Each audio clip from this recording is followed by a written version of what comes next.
Welcome back, digital watch fans, to Vintage Digital Watches is review video time, and the thing that we are reviewing is the Seiko RC family of computer watches. Yes, the RC 4000, RC 4500 and RC 4100. And wristwatch check, I am wearing the subject of today's video, one of the RC 4500 watches, the yellow version.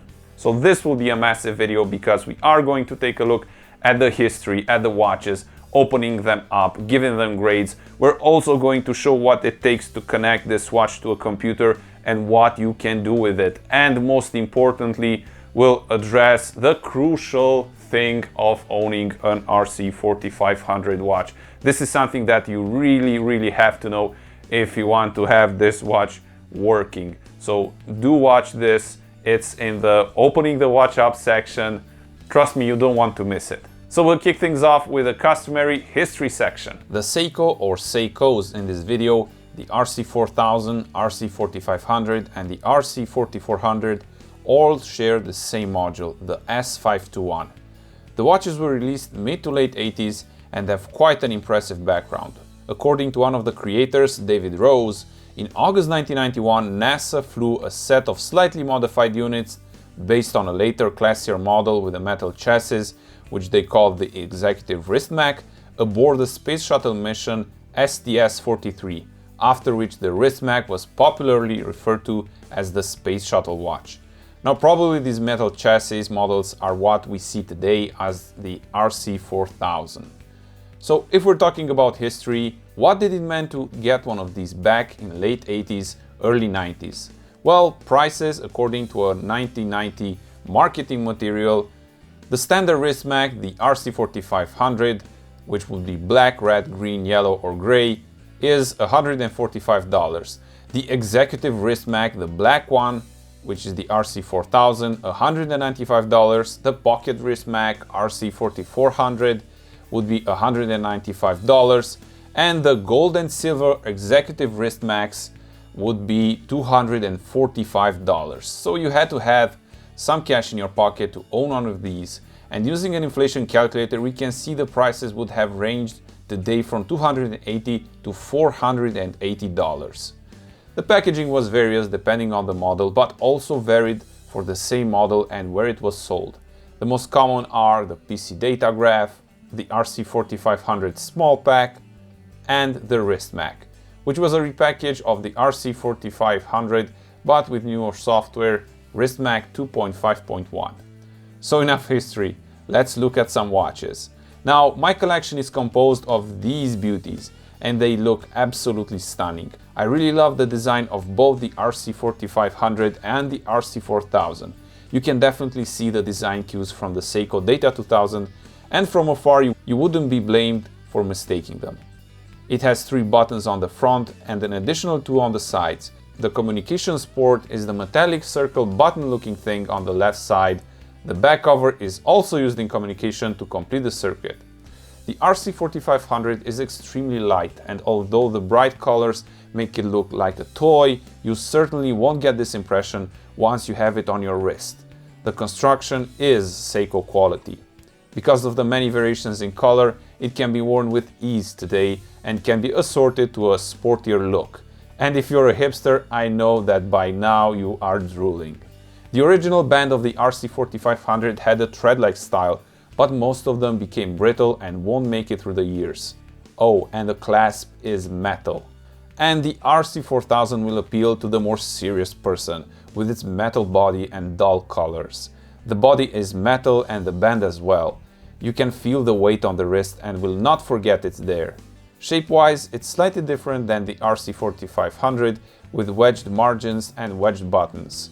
But all the functions and buttons are in the same spots. Again, easily worn today, the black and silver models will not put you out of the ordinary for sure. So since we have the same module inside all watches, although of the functions are identical for all 3 versions, whether we're talking about the metal ones, the plastic ones, and the notebook looking one. So the watches modes can be split into 2. So you have the communications mode and you have the watch functions mode. So the communications mode is controlled by this button on the button left, and if you press it, you're in data in high, and then if you press again, data in low, which is a lower speed transfer, and then you're back into timekeeping mode. Now, this button on the right, if you go into data in high, if you press it, you're going to switch to data out. So when you want to send data from the watch, and then you can see data out. You can even see that the screen went a little dimmer because right now the transmission circuit is prepared to send out data, and it went out because it didn't see any outgoing data. Let's see that again. You can see it dimmed out quite a bit. So yeah, that's the communications menu, and the watch modes, which I will demonstrate right now, you can control via the select button. And you will see it has Memo 1, Memo 2, Memo 3, and then it has a scheduled alarm and a weekly alarm. Now what all these are very intuitively explained by the manual. So you have memo alarm function, which is split into the 3 memos, 1, 2, and 3, and then you have a scheduled alarm and a daily and weekly alarm. And for each memo you can see that you can have 15 pages. So if you would imagine, a page is 2 rows of the matrix displays right at the top, so you can have 15 of those for each memo function. And what's nice about it is that if you don't have the dock, then no problem, you can add memos and alarms directly from the watch, which is a bit cumbersome, but I will do a short demonstration. So we're going to go into Memo 1, and what's nice about memos is that they have a title screen. So we're going to enter something in the title, and we are going to call it, so I press the lower right button to go into edit mode, PA.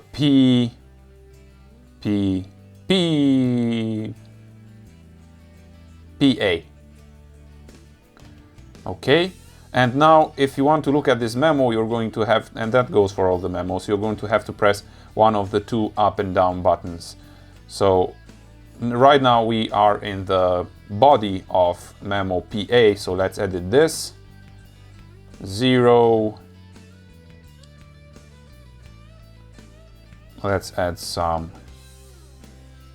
other characters. You can see the multitude of characters that this watch has. Quite a few. Okay, and that should be sufficient. So right now let's go back to timekeeping mode, and now we are going to go to memo PA, and if we're going to look in the body, it says 1 equals apostrophe sign. So that's how the memo looks, and now you can see what I mean by you have for each memo a title screen, and then you have the body. And a similar thing goes for alarm. Doesn't have a backlight or any micro light around the screen. So basically those are the functions that this watch has. You can see that it doesn't have a stopwatch or a countdown timer, which is usually found on many other watches from its period. What they try to do is to focus the usability around the memo and scheduled alarm functions, which is what you'd expect from, let's so call it, business smartwatch. Okay, now let's open the watch up and see its guts, see what it takes for this watch to deliver such a big punch in the 80s. Okay, so here we have the watch open, and we are going to talk about 2 things. The first thing is, without the shadow of the doubt, the most important thing you have to take out of this video, and it's the most important thing if you want to be an RC 4000 owner. So and the second thing is, we are going to do a strip down of the module just so you can see its components. But back to the most important thing about this watch. The ones of you with a good eyesight might see that this is the silver model. And you're probably asking, hey, why don't you have the silver model as well in your collection, assembled and showcasing it? Well, the reason is this. Yikes, I know.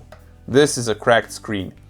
And that important thing I talked about is the fact that on a battery change, it's very, very easy to crack the screen.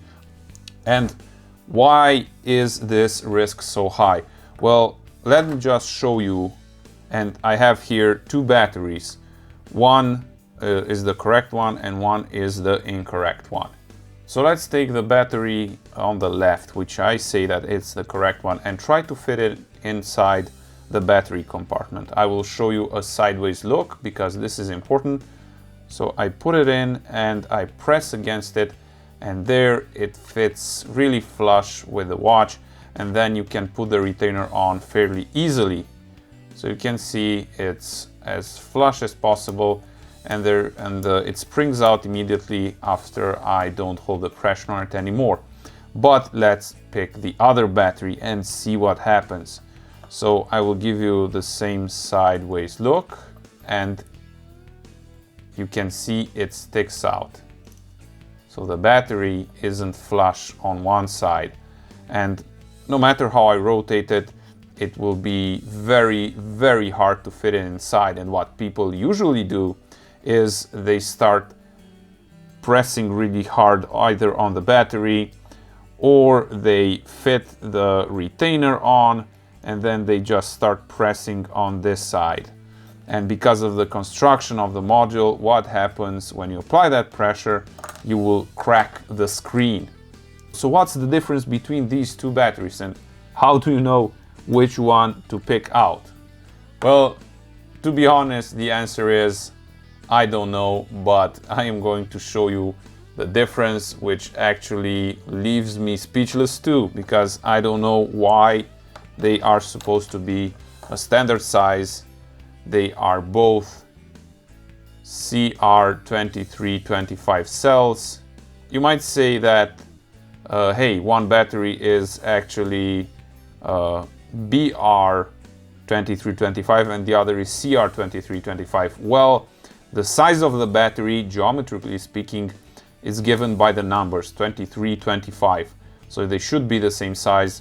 The two letters at the beginning are an indicator of the chemical components that make up the battery. So theoretically, they should be the same size, correct? Correct, but even visually, you can see that there is a difference between these two. You can see that this one has somewhat of a larger bezel than this one. And if we look from the side, it is an impression that this battery is thinner, but is it really? Let's take a caliper. So on the right side, you have the right one, and on the left side, we have the incorrect battery that will cause a screen crack. Fire up the caliper, let's measure their diameter, and we can see 2256, and on this one 2285. So that is quite a significant difference. So we have 0.3 millimeters bigger on this type of battery. What about thickness? So this is 2.39 millimeters, and the correct one is 2.28. So that difference is insignificant. So yeah, the thickness does not matter. What matters is the diameter. And probably in today's world, not even if you choose a BR battery versus a CR one, it's likely that this thicker bezel won't even count. They might just do BR batteries with this type of bezel. So you really are at the mercy of what you are lucky to have purchased. I did a research online and I really couldn't find a difference or somewhere where it says that this 2325 type battery has a smaller size. If somebody finds that, please leave it in the comments below. But until then, please be aware, if the battery doesn't fit easily inside the watch, do not try to press on it with force, because you will see a cracked screen on your watch.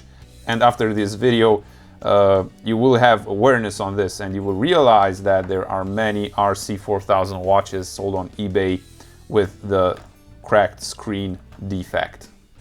What I do in my watches is actually I use a smaller battery in diameter, a different size. So, and what I do is put a piece of paper around this side, which will push it against this connect, which picks up the plus, and that's how I run them. I don't risk jamming them in incorrect battery, because I got burned once and I don't want that to happen again. Okay, so if you made it up to this point in the video, then you found out what's the most important thing about owning an RC4000. Okay, now let's start disassembling this. So it has 4 screws that we have to undo.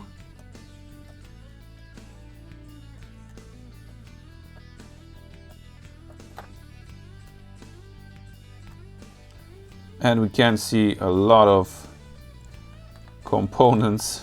Yeah, this one just fell apart. So this is the board, and you can see it is quite complex. And if you notice, it's actually 2 boards stuck on top of each other. So, and here we can see the soldering in between the 2 boards. These points, and on the other side these points. So yeah, it does have to account for all the data it stores, so it's highly likely there are some memory chips in it, and for the timekeeping and watch functions. And let's not forget the communications part, the RS-232. For that it also has to have some logic, which is why the board is so complex. If you disassemble one of these, make sure you keep track of the components. This spring is important because this spring sits on one of these studs here, and it takes power from the plus, and that delivers it to the module. So it's very important you keep track of it and where it goes. Now, whenever people change batteries in these watches, they end up with a non-working watch, or they see garble on the screen. Make sure you look inside this cover. It says how you have to reset it. So you have to simultaneously press the center button and the 2 buttons on the side for more than 3 seconds, and that will bring your watch back. Okay, so let's talk about the accessories for a bit. And to make more sense of their existence, let's see what would we want to do with the watch and the data we might store on it. Well, I'd like to share it with another person that has the watch, and Seiko made the watch-to-watch adapter for this, also called the RC4300, which basically syncs the data between 2 watches. Apart from this, I would like to send data from a computer to my Seiko watch, and for this we have the software and cable kit. And lastly, I may also want to send data from my watch to my computer, and this is achieved with a bidirectional adapter known as the RC4200, and this is by far the most elusive hardware piece of all. Couldn't find a legit image of one apart from the diagram in the manual. Now let the nerd part commence, and hopefully you will not be disappointed that I only have the software and cable kit out of the accessories, and it's highly likely that this is what you may stumble upon and purchase. Getting the communications to work was a bit of a struggle for me, because the manual does state numerous times that you may need an adapter in between your computer and the Seiko cable. The communication is RS-232, also known as serial, but because there is some variation on this standard, I had to use this setup to figure out the signals, logic analyzer, and had to open up the cables, and I got it running finally. Basically, data transmit from the serial port goes to the left port of the watch, and the serial ground goes to the back of the case. Bear in mind that you need a 1 kilo ohm resistor in between the watch and data transmit. Hardware aside, you need some software, and this comes bundled with a cable and is called Wrist Terminal RC4000 Data Manager. And here it is in all its glory. But even running this takes a few more steps, as it is written in BASIC and not compiled as an executable, so no double clicky and run. Bundled on the disk you have GW BASIC, and here are the steps to get the RC4000 Data Manager running. First, you go to MS-DOS, navigate to the location where you have the files on the disk, run GW Basic, and by using this load command you get in the data manager. Now I'm not going to go into the intricacies of GW Basic, as what you've seen is sufficient for the watch. And yes, you do need a functioning serial or RS-232 port on your PC to get everything going. And I did try with a Windows 7 machine and a USB to serial adapter and DOSBox, but could not get it to run. But I'm sure the impediment is in DOSBox trying to access the computer's port. What is DOSBox? Well, it's a way to run DOS software on a modern PC. So if you want to make a cable, here is an image of all you need to know. The adapter I built is just so I can leave the Seiko cable intact and have a way of hooking it into the classic 9-pin serial port, but you can leave it out, which makes things a lot more simple. Pause if you want to take a print screen. Okay, so here we are with my lovely little Toshiba Libretto laptop. It has a serial port on the dock on the back, and what we want to do is use the wrist terminal RC4000 data manager program to send this watch some data. So I've already entered in the software, press any key, and we are greeted with this interface.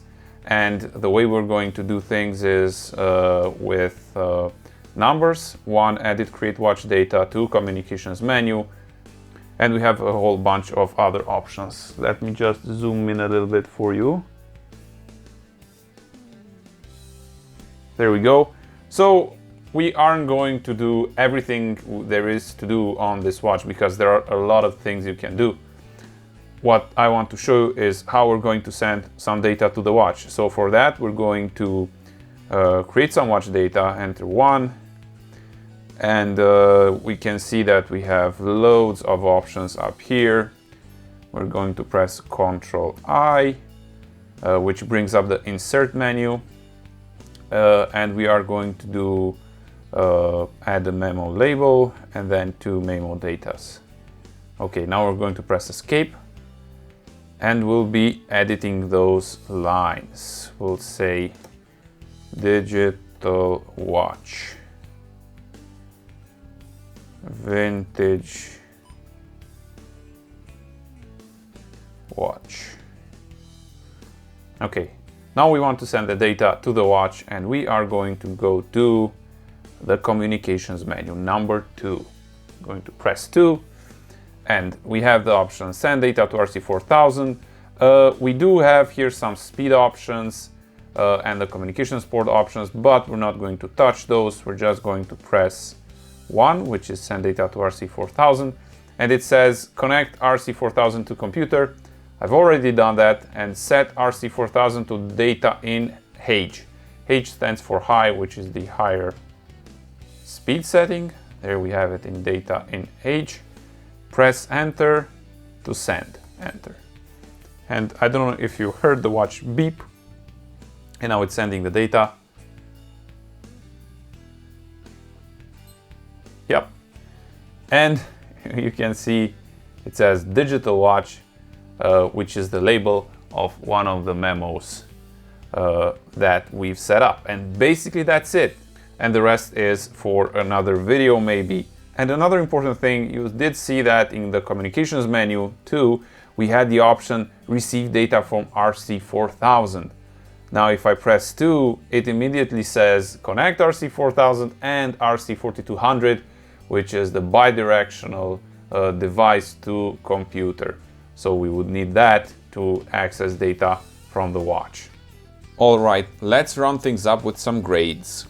Collectability. Because of the 2 main versions, metal and plastic, this will tempt you to try and find the full set out of each, especially on the colored ones. Add the fact that they were part of the Seiko computer watch series and you get the perfect collector's appeal. 8 out of 10. For price, we'll give it a 6 out of 10, as they are somewhere in between. Not quite expensive for what they are, but they are starting to gain popularity. A loose one can fetch $70 to $90, but a full box one with cable and software can run in the 200s easily. Over-the-top examples that will never sell will always be present on eBay. Availability is a 4 out of 10, as they tend to pop up quite rarely. Also, the colored ones are even worse when looking for one. This is not the type of watch that can be shopped around. Because of that, keep an eye out. So the conclusion for this video, I think, is the question that lingers on everybody's mind, which is, why didn't this take off? And I think that can be articulated in a few statements. And these are, well, this was mostly advertised for business users, and that is because that's where the computers were in the 80s, in the business users department. Yes, there were some home users, but not as many as we have today. And this watch needed a computer to be used with if you really want to use it productively. The other reason, I think, is that we needed to have a pool of users that are used to receiving notifications and use a device as a daily companion. And what would that device be? Well, that device is your mobile phone. I think that to have a watch device that you can call a smartwatch, you have to have the smartphone before. So the users would be used to having something that just screams notifications at them that they can interact with on a day-to-day basis. And last one is infrastructure. We now have the infrastructure to have a smartwatch as a really mobile device, not having it tied down to a computer. Having it tied to a phone wirelessly, yes, that's something we can overlook, but now the trend is to have it as a really mobile device, which is actually happening.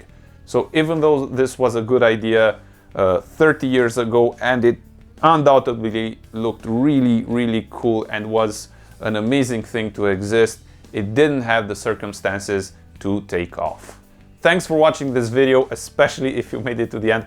I realized it was a long video. If you liked it, give it a thumbs up and do hit the subscribe button, as I try to release new digital watch related episodes as often as I can. Reviews like this one, repairs, collection reviews, and whatnot. So I'll see you on the next one. Bye.